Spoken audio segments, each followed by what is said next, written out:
Le procureur va dire que le milieu m'est pas favorable, mais le milieu qui m'est pas favorable, c'est de retourner dans le sud, puisque dans le sud, il y a des dizaines de trafiquants de drogue qui me connaissent, et là oui, j'aurai toutes les chances de tomber dans des mauvais travers, mais dans ma région, j'y vais pour l'amour de mes enfants.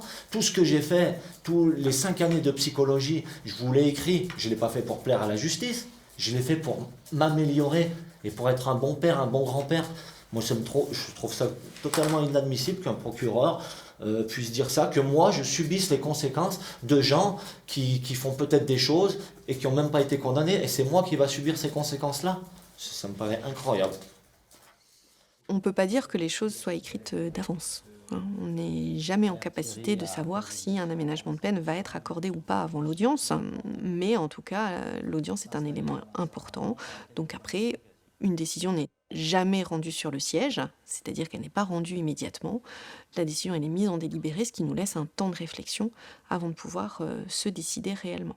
Alors, nous rendrons notre décision, monsieur, le 29 mai. Être entendu par la justice, c'est important.